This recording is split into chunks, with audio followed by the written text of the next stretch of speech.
നമസ്കാരം. ഏവർക്കും ഇന്നത്തെ അധ്യായത്തിലേക്ക് ഹൃദയം നിറഞ്ഞ സ്വാഗതം. സനാതന ജ്യോതിഷശാസ്ത്രപ്രകാരം നാളത്തെ ദിവസത്തിൻ്റെ പ്രാധാന്യം വളരെ വലുതാണ്. നാളെ 2026 ജൂലൈ മാസം 28 ചൊവ്വാഴ്ച ദിവസം സൂര്യോദയ സമയത്ത് നാളെ ആകാശത്ത് നിലകൊള്ളുന്നത് പൂരാടം നക്ഷത്രമായിരിക്കും. എന്നാൽ ഉച്ചയ്ക്ക്, അതായത് 1:10 മുതൽ പൂരാടം നക്ഷത്രം മാറുകയും പിന്നീട് ആകാശത്തിൽ ഉത്രാടം നക്ഷത്രമായിരിക്കും ഉദിച്ചു വരുന്നത്. അപ്പോൾ നാളത്തെ ദിവസം 2 നക്ഷത്രങ്ങളുടെ ഊർജ്ജമായിരിക്കും ഭൂമിയിൽ ഉണ്ടാകുന്നത്. 2 നക്ഷത്രങ്ങളുടെ അധീനതയിൽ ഉണ്ടാകും നമ്മൾ. അതായത് 1:10 വരെ ഒരു നക്ഷത്രവും അതിനുശേഷം ഉത്രാട നക്ഷത്രത്തിൻ്റെ ആരംഭവും. ഇനി തിഥിയുടെ കാര്യം കൂടി നോക്കിയാൽ നാളെ ശുക്ലപക്ഷത്തിലെ ചതുർദശി തിഥിയാണ്. വൈകുന്നേരം 6:19 വരെയാണ് ചതുർദശി. അതിനുശേഷം ഏറ്റവും പവിത്രമായ പൗർണമി തിഥി ആരംഭിക്കുന്നുണ്ട്. അപ്പോൾ ഈ പൗർണമി വെറും ഒരു പൗർണമിയായിട്ടല്ല, ഭാരതീയ പാരമ്പര്യത്തിൽ ഗുരുക്കന്മാരെ വണങ്ങുന്ന ഗുരുപൂർണിമ കൂടിയാണ് നാളെ വരുന്നത്. അപ്പോൾ നാളത്തെ രാഹുകാലം വരുന്നത് വൈകുന്നേരം 3:52 മുതൽ 5:31 വരെയായിരിക്കും. അപ്പോൾ 3:52 മുതൽ 5:31 വരെയുള്ള സമയത്ത് പുതിയ ശുഭകാര്യങ്ങൾ, ശുഭമെന്ന് പറയുമ്പോൾ തന്നെ അറിയാമല്ലോ, ശുഭകരമായ ഒരു തുടക്കങ്ങൾക്കും അനുകൂലമല്ല, ഒഴിവാക്കേണ്ടതാണ്. എന്നാൽ നാളത്തെ ഏറ്റവും ശുഭകരമായ സമയം അഭിജിത്ത് മുഹൂർത്തം വരുന്നത് ഉച്ചയോടുകൂടി, അതായത് ഉച്ചയ്ക്ക് 12:06 മുതൽ 12:59 വരെയായിരിക്കും. അപ്പോൾ ഈ ഒരു സമയം ശുഭകരമായ കാര്യങ്ങളൊക്കെ ചെയ്യുന്നത് നല്ലതാണ്. ഏറ്റവും വിജയകരമായ ഫലങ്ങളും വന്നു ചേരുന്നതാണ്. ഇനി നമുക്ക് നാളത്തെ ഏറ്റവും പ്രധാനപ്പെട്ട ജ്യോതിഷ പ്രതിഭാസത്തിലേക്ക് കടക്കേണ്ടതായിട്ടുണ്ട്. അതായത് നാളെ ആകാശത്ത് ഗ്രഹങ്ങൾ എങ്ങനെയാണ് വിന്യസിക്കപ്പെടുന്നതെന്ന്, ആ വിന്യാസം ഭൂമിയിൽ എങ്ങനെ പ്രഭാവം ഉണ്ടാക്കും എന്നതൊക്കെ നമ്മൾ മനസ്സിലാക്കിയിരിക്കേണ്ടത് അത്യാവശ്യം തന്നെയാണ്. ജ്യോതിഷ ലോകം ഉറ്റുനോക്കുന്ന ഒരു വലിയ മാറ്റം തൊട്ട് മുമ്പത്തെ ദിവസം നടന്നിട്ടുണ്ട്. അതായത് കർമ്മഫലദാതാവായ ശനി ഭഗവാൻ തൻ്റെ സ്വന്തം നക്ഷത്രപാതയിലൂടെ നീങ്ങവേ ജൂലൈ 26, 27 തീയതികളിലായിട്ട് നടന്ന ഒരു വക്രഗതി സഞ്ചാരത്തെക്കുറിച്ച് ഞാൻ ഇതിനോടകം തന്നെ പറഞ്ഞു കഴിഞ്ഞിട്ടുണ്ട്. അപ്പോൾ മീനൻ രാശിയിലാണ് ശനി ഇപ്പോൾ വക്രഗതി സഞ്ചാരത്തിൽ നിൽക്കുന്നതും.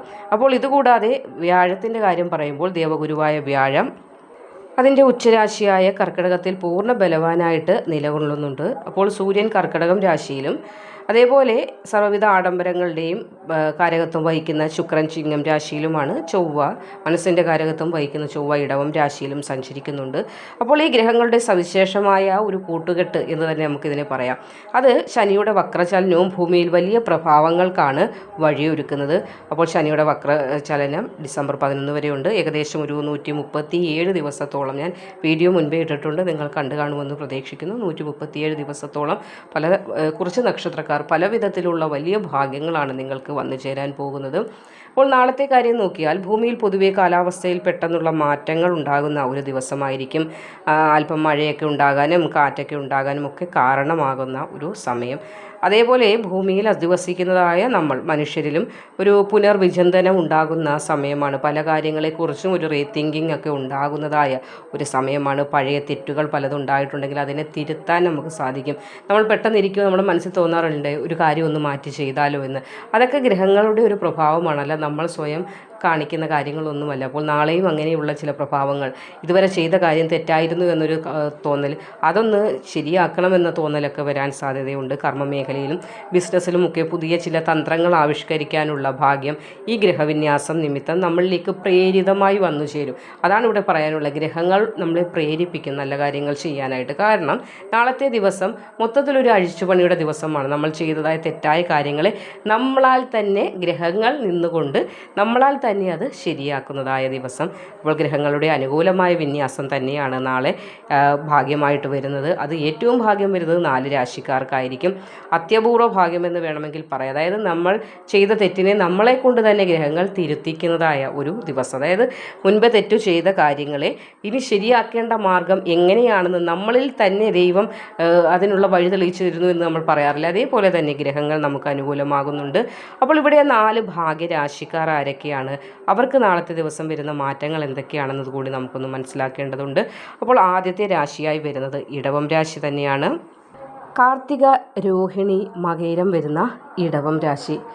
നാളെ ഗ്രഹങ്ങളുടെ വിന്യാസം കൊണ്ട് ഏറ്റവും വലിയ ഭാഗ്യം അനുഭവിക്കാൻ യോഗം സിദ്ധിക്കുന്ന രാശി ഇടവമാണ് ആദ്യത്തേത്. അപ്പോൾ ഇവിടെ ഇടവം രാശിക്കാർക്ക് നാളെ സവിശേഷമായ നേട്ടങ്ങളൊക്കെ വന്നു ചേരുന്ന ഒരു സുദിനം തന്നെയാണ്. കാരണം നിങ്ങളുടെ രാശിയിൽ ചൊവ്വ ഭാഗ്യപ്രദമായിട്ട് നിൽക്കുന്നുണ്ട്. അപ്പോൾ 3-ാം ഭാവത്തിലെ വ്യാഴത്തിൻ്റെ ശുഭദൃഷ്ടി കൂടിയാകുമ്പോൾ നാളത്തെ ദിനം വളരെയധികം മാറ്റങ്ങളായിരിക്കും വന്നു ചേരാൻ പോകുന്നത്. അപ്പോൾ രാഷ്ട്രീയ മേഖലയിൽ പ്രവർത്തിക്കുന്ന അല്ലെങ്കിൽ പൊതുപ്രവർത്തനങ്ങളൊക്കെ ചെയ്യുന്ന ആളുകൾക്ക്, പ്രത്യേകിച്ച് പറഞ്ഞാൽ രോഹിണി മകീരം നക്ഷത്രക്കാർക്ക്, പൊതുപ്രവർത്തന മേഖലയിലൊക്കെ പ്രവർത്തിക്കുന്ന ഈ നക്ഷത്രക്കാർക്ക് ജനപിന്തുണയൊക്കെ വർദ്ധിക്കുന്നതായ ഒരു ഭാഗ്യമാണ്. അതായത് ജനപിന്തുണ രൂപത്തിലായിരിക്കും നിങ്ങൾക്ക് നാളത്തെ ദിവസം ഭാഗ്യം അനുകൂലമായി വരുന്നത്. വാക്കുകൾക്ക് സമൂഹത്തിൽ വലിയ വിലയുണ്ടാകും. നമ്മൾ പറയുന്ന കാര്യങ്ങൾ 10 പേര് മാനിക്കണമെങ്കിലും ഗ്രഹങ്ങളുടെ ഒരു ആനുകൂല്യം കൂടി വന്നു ചേരേണ്ടതാണ്. അപ്പോൾ നാളത്തെ ദിവസം നിങ്ങൾക്കിതുണ്ടാകുന്നുണ്ട്. ബിസിനസ് രംഗത്ത് പ്രവർത്തിക്കുന്ന കാർത്തിക നക്ഷത്രക്കാരാണെങ്കിലും പുതിയ കരാറുകളിലൊക്കെ ഒപ്പുവെക്കാൻ നാളത്തെ ദിവസം അനുയോജ്യമാണ്. അപ്പോൾ സാധിക്കുകയും ചെയ്യും. ദീർഘനാളായിട്ട് മുടങ്ങിക്കിടന്ന ധനാഗമനമൊക്കെ നാളെ സാധ്യമാകുന്ന ഒരു സുദിനമാണ്. അതേപോലെ കർമ്മ രംഗത്ത് അല്ലെങ്കിൽ തൊഴിൽ രംഗത്ത് മേലുദ്യോഗസ്ഥരിൽ നിന്നൊക്കെ വലിയ പ്രശംസയും അനുകൂലമായ മാറ്റങ്ങളും കർമ്മവുമായി ബന്ധിപ്പിച്ച് നോക്കുമ്പോൾ നിങ്ങൾക്ക് വന്നു ചേരാൻ ഭാഗ്യം കാണുന്നുണ്ട്.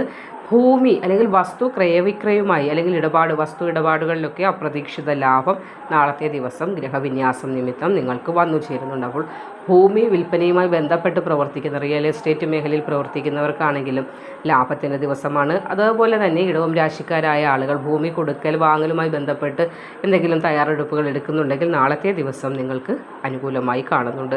നാളെ ചൊവ്വാഴ്ച ദിവസമാണ്. പൂരാട നക്ഷത്രം വരുന്നതിനാലും നാളെ അടുത്ത് ഭദ്രകാളി ക്ഷേത്രമുണ്ടെങ്കിൽ, ഭദ്രകാളി ദേവിയുടെ ക്ഷേത്രമുണ്ടെങ്കിൽ അവിടെ ദർശനം നടത്താം. അല്ലെങ്കിൽ ഭഗവാൻ മുരുകൻ്റെ ക്ഷേത്രമുണ്ടെങ്കിൽ, സുബ്രഹ്മണ്യ സ്വാമിയുടെ ക്ഷേത്രം അടുത്തുണ്ടെങ്കിൽ അവിടെ ദർശനം നടത്തി മനസ്സുരുകി പ്രാർത്ഥിക്കുന്നത് ഉത്തമമാണ്. രോഹിണി നക്ഷത്രക്കാർ നാളെ ദേവീസ്തുതികൾ ഗൃഹത്തിൽ തന്നെ ഇരുന്ന് ജപിക്കുന്നത് ഏറ്റവും ഉത്തമം. ദേവീക്ഷേത്രത്തിൽ പോകാൻ സാധിച്ചാൽ ഉത്തമമാണ്. അഥവാ പോകാൻ പറ്റുന്നില്ലെങ്കിൽ ഗൃഹത്തിൽ തന്നെ ഇരുന്ന് രാവിലെ വിളക്ക് കത്തിക്കുമ്പോഴും വൈകിട്ട് വിളക്ക് കത്തിക്കുമ്പോഴും ദേവി പ്രീതികരമായ സ്തുതികൾ ജപിക്കുന്നത് ഉത്തമമാകുന്നു. ദേവീക്ഷേത്ര ദർശനത്തിനായിട്ട് പോകുമ്പോൾ ചുവന്ന പുഷ്പങ്ങൾ കൊണ്ടുപോകാനായിട്ട് മറക്കേണ്ട. പേര് നക്ഷത്രവും പറഞ്ഞൊരു അർച്ചന കൂടി കഴിപ്പിച്ചേക്കൂ. അതേപോലെ ദേവിക്ക് നെയ്വിളക്ക് തെളിയിക്കുന്നതൊക്കെ ഭാഗ്യത്തെ നാളത്തെ ദിവസം ഇരട്ടിയായി നിങ്ങളുടെ കൈപ്പിടിയിൽ ഒതുക്കുന്നതിനായി സഹായിക്കും. പുണർദം പൂയം ആയില്യം വരുന്ന കർക്കിടകം രാശിക്കാർക്ക് നാളെ അതിശയിപ്പിക്കുന്നതായ ഗുണാനുഭവങ്ങളുടെ ഒരു ദിവസമാണ്. നിങ്ങളുടെ രാശിയിലാണ് വ്യാഴം, അതായത് ദേവഗുരുവായ വ്യാഴം ഉച്ചസ്ഥനായിട്ട് നിൽക്കുന്നത്. അപ്പോൾ സൂര്യൻ്റെ ഒരു സാന്നിധ്യം കൂടി നാളത്തെ ദിവസം നിങ്ങൾക്ക് അനുകൂലമായി വരുന്നു. അപ്പോൾ ആദിത്യ ഭഗവാന്റെയും അതേപോലെ വ്യാഴത്തിൻ്റെയും ഭാഗ്യകരങ്ങൾ നിങ്ങളുടെ മേൽ വന്നു ചേരുന്നൊരു ദിവസമാണ്. ഭരണരംഗത്തൊക്കെ പ്രവർത്തിക്കുന്നവർക്ക്, പ്രത്യേകിച്ച് പൂയം നക്ഷത്രക്കാരായ നിങ്ങൾ ഭരണ മേഖലകളിലാണ് പ്രവർത്തിക്കുന്നതെങ്കിൽ പദവികളൊക്കെ തേടി വരുന്നതായ ഒരു ദിവസമാണ്. പദവികളുടെ ഒരു കടന്നുവരവാണ് ഗ്രഹങ്ങളുടെ അല്ലെങ്കിൽ അനുകൂലമായ ഒരു അവസ്ഥ മൂലം നിങ്ങളിലേക്ക് വന്ന് ചേരാൻ പോകുന്നത്. നേതൃത്വ പാഠവം അംഗീകരിക്കപ്പെടുന്ന ആയില്യം നക്ഷത്രക്കാരുടെ കാര്യത്തിലേക്ക് വന്നാൽ സമൂഹത്തിൽ പദവി, അന്തസ്സ് ഇതൊക്കെ നാളത്തെ ദിവസം വന്നു ചേരുന്ന ഒരു സമയമായിട്ട് കാണുന്നുണ്ട്. നാളെ എടുക്കുന്ന തീരുമാനങ്ങൾ ഭാവിയിലും നിങ്ങൾക്ക് വലിയൊരു സാമ്പത്തിക നേട്ടങ്ങൾക്കൊക്കെയും വഴി തുറക്കും. പുതിയ വീട്, അതല്ലെങ്കിൽ ഒരു വാഹനം, ഇതൊക്കെ വാങ്ങണമെന്ന് ആഗ്രഹിക്കുന്ന ആളുകളാണ്. പ്രത്യേകിച്ച് പുണർ നക്ഷത്രക്കാരുടെ മനസ്സിൽ അങ്ങനെ ഒരു ചിന്തയുടെ സമയമാണ്. അതിനുള്ള വഴികൾ തെളിഞ്ഞു വരുന്ന സമയം. കുടുംബത്തിൽ പൂർണ്ണമായി നോക്കുമ്പോൾ സന്തോഷം, സമാധാനം, ഐശ്വര്യമൊക്കെ ഉണ്ടാകുന്ന ഒരു സുദിനം തന്നെയാണ് നാളെ വരാൻ പോകുന്നത്. അപ്പോൾ നാളെ നിങ്ങൾ ചെയ്യേണ്ട, അടുത്ത് ശിവക്ഷേത്രമുണ്ടെങ്കിൽ അല്ലെങ്കിൽ ഭഗവാൻ വിഷ്ണുവിൻ്റെ ക്ഷേത്രമുണ്ടെങ്കിൽ രണ്ടിൽ ഏതിൽ വേണമെങ്കിലും പോകാം. 2 ക്ഷേത്രത്തിലും വേണമെങ്കിലും പോകാവുന്നതാണ്. അപ്പോൾ ഭഗവാൻ ശിവനെ ആണെങ്കിൽ അങ്ങനെ, അല്ലെങ്കിൽ അടുത്ത് വിഷ്ണു ക്ഷേത്രമാണെങ്കിൽ അവിടെ ദർശനം നടത്തുക. വിഷ്ണു സഹസ്രനാമം ജപിക്കാവുന്നതാണ് ഗൃഹത്തിൽ തന്നെ ഇരുന്ന്. അതേപോലെ പഞ്ചാക്ഷരി മന്ത്രം, ശിവപഞ്ചാക്ഷരി മന്ത്രം ജപിക്കാവുന്നതാണ്. ആയില്യ നക്ഷത്രക്കാരാണെങ്കിൽ അടുത്ത് സർപ്പക്കാവുകളുണ്ടെങ്കിൽ സർപ്പദൈവങ്ങളെ പ്രാർത്ഥിക്കുക, സ്മരിക്കുക. മഹാദേവ ക്ഷേത്ര ദർശനം നടത്തി പേരും നാളും പറഞ്ഞൊരു ധാര അല്ലെങ്കിൽ പിൻവിളക്കോ വഴിപാടായിട്ട് നടത്തുന്നത് ഉത്തമമാണ്. ഗുരുപൂർണിമ ദിവസമായതിനാൽ വിഷ്ണു ക്ഷേത്രത്തിൽ നാളെ പാൽപ്പായസ വഴിപാട് നടത്തുന്നതും പേര് നക്ഷത്രവും പറഞ്ഞ് പാൽപ്പായസ വഴിപാട് നാളത്തെ ദിവസം കഴിപ്പിക്കുന്നതും വളരെയധികം അത്യുത്തമമായിട്ടാണ് കാണുന്നത്. ഇനി മകം, പൂരം, ഉത്രം വരുന്ന ചിങ്ങം രാശിയുടെ കാര്യത്തിലേക്ക് വന്നാൽ നാളെ നിങ്ങൾക്ക് ഗ്രഹവിന്യാസം വളരെയധികം ഗുണകരമായ ഫലത്തെ നൽകുന്നതാണ്. നിങ്ങളുടെ രാശിയിൽ നാളെ ശുക്രൻ സഞ്ചരിക്കുന്നുണ്ട്. അപ്പോൾ വ്യാഴത്തിൻ്റെ 5ാം ഭാവ ദൃഷ്ടി കൂടിയാകുമ്പോൾ അതിശയിപ്പിക്കുന്ന ഡബിൾ ആയിട്ടുള്ള ഫലങ്ങളായിരിക്കും വന്നു ചേരാൻ പോകുന്നത്. കലാ, സാംസ്കാരിക, രാഷ്ട്രീയ മേഖലകളിലൊക്കെ പ്രവർത്തിക്കുന്നവർക്ക്, പ്രത്യേകിച്ച് പൂരം നക്ഷത്രക്കാരായ ആളുകൾ കലാ സാംസ്കാരിക മേഖലയിൽ പ്രവർത്തിക്കുന്നുണ്ടെങ്കിൽ നിങ്ങൾക്ക് നല്ല ജനപ്രീതിയും അംഗീകാരവും ഒക്കെ ലഭിക്കുന്ന ഒരു ദിവസം കൂടിയാണ്. പുതിയ വരുമാന സ്രോതസ്സുകളൊക്കെ തുറക്കപ്പെടുന്നതായ ദിവസം. ഇനി മകൻ നക്ഷത്രക്കാർക്കാണെങ്കിൽ ഷെയർ മാർക്കറ്റിലോ അല്ലെങ്കിൽ മറ്റ് ഏതെങ്കിലും വിധത്തിലുള്ള നിക്ഷേപങ്ങളിലോ ഒക്കെ വളരെ അപ്രതീക്ഷിതമായ ധനലാഭമൊക്കെ ഉണ്ടാകാൻ സാധ്യത കാണുന്നുണ്ട്. ഇനി അവിവാഹിതരായി വിവാഹപ്രായം എത്തി വിവാഹം വൈകിയൊക്കെ നിൽക്കുന്ന ഉത്തര നക്ഷത്രക്കാരാണെങ്കിൽ അനുയോജ്യമായ ജീവിത പങ്കാളിയെ കണ്ടെത്തുന്നതിനുള്ള കാര്യങ്ങൾ കൂടി നാളെ അനുകൂലമായി വന്നു ചേരുന്ന ദിവസമാണ്. വിദ്യാർത്ഥികൾക്കും പഠനകാര്യങ്ങളിൽ വളരെയധികം പുരോഗതി. നാളത്തെ ദിവസം എക്സാം ഉണ്ട് അല്ലെങ്കിൽ ഒരു ടെസ്റ്റ് പേപ്പർ ആണെങ്കിൽ പോലും നാളെ നല്ല രീതിയിൽ മികച്ച വിജയം കാഴ്ചവെച്ച് പഠിച്ചതൊക്കെ ഓർമ്മയിലെടുത്ത് എഴുതി മാർക്ക് വാങ്ങാനായിട്ട് ഗ്രഹങ്ങൾ അനുകൂലമാകുന്നുണ്ട്. അപ്പോൾ നാളെ രാവിലെ എഴുന്നേറ്റ് ഭഗവാൻ സൂര്യനെ പ്രാർത്ഥിച്ചുകൊണ്ട് രാവിലെ എഴുന്നേൽക്കുക. കൂടാതെ ഗായത്രി മന്ത്രം ജപിക്കുന്നത്, ഉത്രം നക്ഷത്രക്കാരാണെങ്കിൽ സൂര്യ നമസ്കാരം ചെയ്യുന്നതൊക്കെ വളരെയധികം. ഒപ്പം തന്നെ ലക്ഷ്മി ദേവി പ്രാർത്ഥിക്കാനും മറക്കരുത്. നാളത്തെ ദിവസം തുടർന്നതൊക്കെ നേട്ടമായി മാറാൻ ലക്ഷ്മി ദേവിയുടെ ഒരു അനുഗ്രഹവും കൂടി നിങ്ങൾക്ക് ആവശ്യമാണ്. അപ്പോൾ ഏതെങ്കിലും ലക്ഷ്മി നാരായണ ക്ഷേത്രത്തിലോ അല്ലെങ്കിൽ വിഷ്ണു ക്ഷേത്രത്തിലോ നാളത്തെ ദിവസം ദർശനം നടത്തി നിങ്ങളുടെ കൈകൊണ്ട് തന്നെ കെട്ടിയ ഒരു തുളസിമാല സമർപ്പിക്കുകയാണെങ്കിൽ ഏറ്റവും ഉത്തമമാണ്. അപ്പോൾ ഗ്രഹദോഷങ്ങളൊക്കെ അകറ്റി ഭാഗ്യം വർദ്ധിപ്പിക്കുന്നതിന് നാളത്തെ ദിവസം വിഷ്ണു ക്ഷേത്ര ദർശനം നടത്തുന്നത് വഴി നിങ്ങൾക്ക് സാധ്യമാകും. വിശാഖം, അനിഴം, തൃക്കേട്ട വരുന്ന വൃശ്ചികം രാശിക്കാരുടെ കാര്യത്തിലേക്ക് വന്നാലും നാളെ ഗ്രഹങ്ങൾ പൂർണ്ണമായി ഭാഗ്യം നിങ്ങൾക്ക് പിന്തുണയായിട്ട് നൽകുന്നുണ്ട്. 9ാം ഭാവത്തിലെ വ്യാഴത്തിൻ്റെ സാന്നിധ്യം നിങ്ങൾക്ക് വലിയ രീതിയിലുള്ള ഗുണകരമായ ഫലമാണ് നാളെ പ്രഭാവമായി ചെലുത്താൻ പോകുന്നത്. ബിസിനസ്സിലൊക്കെ വലിയ തോതിലുള്ള സാമ്പത്തിക മാറ്റങ്ങളൊക്കെ ഗ്രഹങ്ങൾ നിമിത്തം വന്നു ചേരും. പ്രത്യേകിച്ച് അനിഴ നക്ഷത്രക്കാരായ ബിസിനസ് ചെയ്യുന്നവർക്ക് നാളത്തെ ദിവസം ഭാഗ്യമായിരിക്കും. പുതിയ ബിസിനസ് പങ്കാളിത്തങ്ങളൊക്കെ അല്ലെങ്കിൽ പുതിയ ബിസിനസ് പങ്കാളികളെയൊക്കെ ലഭിക്കാനുള്ള സാധ്യതയൊക്കെ കാണുന്നുണ്ട്. ഇനി വിശാഖ നക്ഷത്രം രാഷ്ട്രീയ മേഖലയിൽ അല്ലെങ്കിൽ പൊളിറ്റീഷ്യനായിട്ടൊക്കെ പ്രവർത്തിക്കുന്നവർക്ക് നാളെ വലിയ നേട്ടങ്ങൾ ഉണ്ടാകാനും ശത്രുവിൻ്റെ പതനം ഉണ്ടാകാനും പുതിയ ചില ഉത്തരവാദിത്തങ്ങളൊക്കെ നിങ്ങളുടെ മേൽ വന്നു ചേരാനൊക്കെയുള്ള ഭാഗ്യം കാണുന്നുണ്ട്. അതേപോലെ തന്നെ പിതൃസ്വത്തുമായി ബന്ധപ്പെട്ട തർക്കങ്ങൾ നേരിടുന്ന തൃക്കേട്ട നക്ഷത്രക്കാരാണെങ്കിലും അനുകൂലമായ വിധികൾ വന്നു ചേരാൻ അല്ലെങ്കിൽ കാര്യങ്ങൾ അനുകൂലമായി പരിഹരിക്കപ്പെടാനുള്ള ഒരു ഭാഗ്യം നാളത്തെ ദിവസം കാണുന്നുണ്ട്.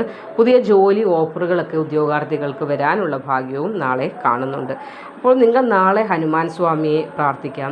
അതല്ലെങ്കിൽ അടുത്ത ശാസ്താക്ഷേത്രം ഉണ്ടെങ്കിൽ മനസ്സൊരുങ്ങി പ്രാർത്ഥിക്കുന്നത് ഉത്തമമാണ്. തൃക്കേട്ട നക്ഷത്രക്കാർ നാളെ വൈകുന്നേരം ലളിതാ സഹസ്രനാമം ജപിക്കുന്നതോ അല്ലെങ്കിൽ ജപിച്ചുകൊണ്ടിരിക്കുന്നത് കേൾക്കുന്നതോ നിങ്ങളുടെ ദോഷങ്ങളൊക്കെ മാറാനായിട്ട് ഒരുപാട് സഹായിക്കും. അപ്പോൾ നാളെ ചൊവ്വാഴ്ച ദിവസമായതിനാൽ ഹനുമാൻ സ്വാമിക്ക് ഒരു വെറ്റിലമാല സമർപ്പിച്ച് പ്രാർത്ഥിക്കാമെങ്കിൽ ഏറ്റവും ഉത്തമമാണ്.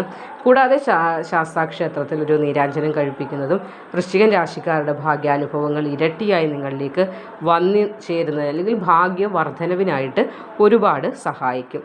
അപ്പോൾ പ്രിയപ്പെട്ടവരെ, നാളത്തെ ഗ്രഹവിന്യാസവും പഞ്ചാംഗവും ഒക്കെ അനുസരിച്ച് ഈ 4 രാശിയിൽ പറഞ്ഞ നക്ഷത്രക്കാർക്ക് അല്ലെങ്കിൽ ഈ 4 രാശിയിൽപ്പെടുന്ന നക്ഷത്രക്കാർക്ക് വളരെ വലിയ മാറ്റങ്ങളുടെ ഒരു ദിവസം തന്നെയാണ് പ്രപഞ്ചം നമുക്കായിട്ട് അല്ലെങ്കിൽ ഈ രാശിക്കാർക്കായിട്ട് ഒരുക്കി വെക്കുന്നത്.